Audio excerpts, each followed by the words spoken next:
Om Sai Ram. Welcome to Shirdi Sai Baba Satsang.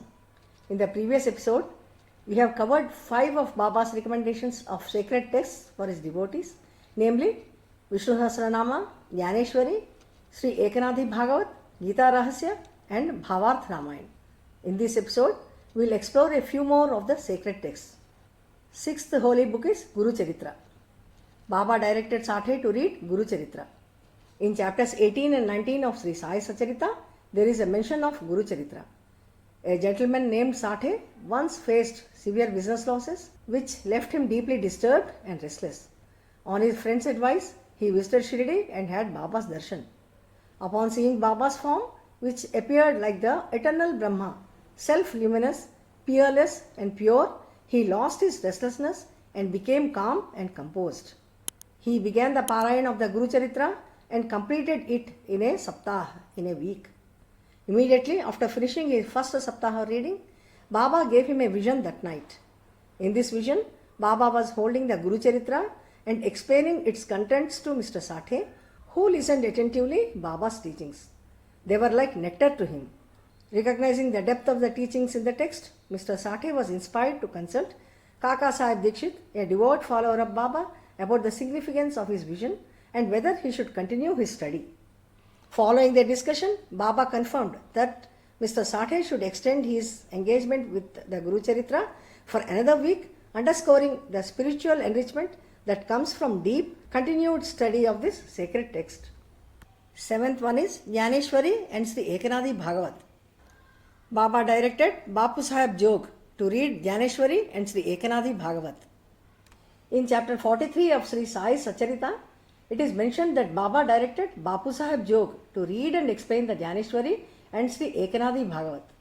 Sakharam Hari, also known as Bapu Sahib Jog, a devout follower of Baba, was entrusted by Baba with the task of reading and explaining the Jnaneshwari and Sri Ekanathi Bhagavat to the audience in Sathewada. After Megha's death, Jog performed the Arati and Puja in the masjid and in the Chavadi thrice a day, continuing the service until Baba's Mahasamadhi. Jog performed puja to Baba for the longest period of 7 years.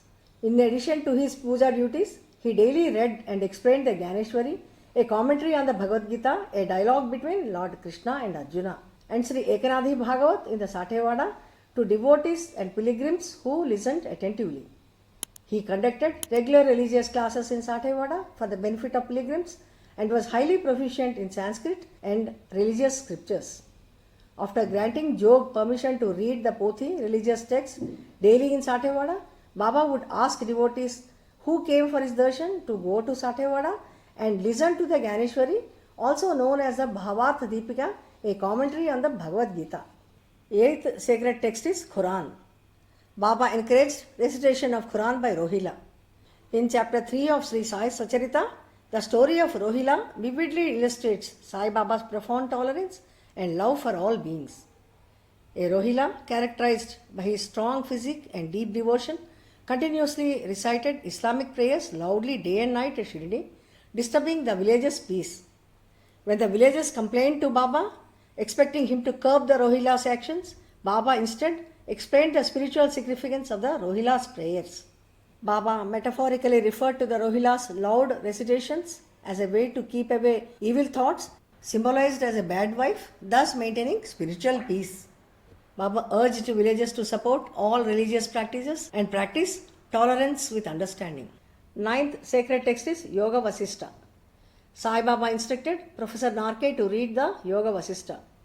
Professor G.G. Narke, whose full name is Ganesh Govind Narke, was one of the Shirdi Sai Baba's devoted followers. He is often mentioned in various accounts of Sai Baba's life and teachings, highlighting his close association with Baba. In chapter 14 of Sri Sai Satcharita, Sai Baba's interaction with Professor G.G. Narke is profoundly illuminating, particularly in the context of spiritual instruction tailored to an individual's journey. Baba, recognizing Professor Narke's intellectual depth and academic background, instructed him to read the Yoga Vasistha, a text that delves into deep philosophical dialogues about reality, illusion, and enlightenment. This recommendation aligns perfectly with Narke's ability to engage with complex philosophical thoughts, facilitating a richer understanding of spiritual concepts. In one incident, when Baba asked Professor Narke for dakshina, an offering common in spiritual contexts, he requested it in an unconventional form. Knowing Narke had no money, Baba said, I know you have no money, but you are reading Yoga Vasistha. Give me dakshina from that. Baba's request for dakshina was metaphorical, urging Narke to internalize the profound lessons of the Yoga Vasistha deeply within his heart, a place where Baba spiritually resides. This form of dakshina was not about monetary contribution, but about the enrichment of the soul and mind through thoughtful contemplation and spiritual learning. This narrative not only highlights Baba's role as a discerning spiritual mentor, but also emphasizes his innovative approach to guiding his devotees. He tailored his teachings to their personal capacities and life situations, fostering both intellectual and spiritual growth. By linking the reading of a sacred text with giving dakshina, Baba combined learning with spiritual devotion. This shows that learning is not just an academic activity, but also a form of worship and inner growth. 10th sacred text is Dasbodh. Sai Baba instructed Kushabhau to read Dasbodh. Kushabhau, originally known as Krishnaji Kashinath Joshi, a devotee of Sai Baba who initially pursued occult powers under his first guru, Sri Datta Maharaj. Motivated by societal influences to gain supernatural abilities, he eventually sought teachings in black magic.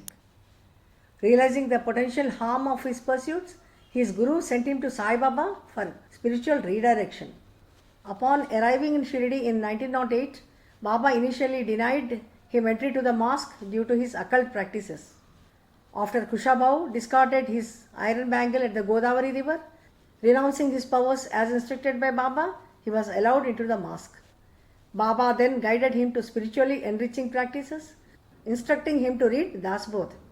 Dasbodh is a spiritual and philosophical text written by Saint Ramdas Swami in the 17th century. It is presented in the format of a dialogue between a teacher and a disciple, covering a wide range of discussions relating to God, the mind, the nature of the self, and life's ultimate goals. Later, Baba asked him to undertake 108 parayans of Sri Guru Charitra at Gangapur, emphasizing the importance of true spiritual learning over occult practices.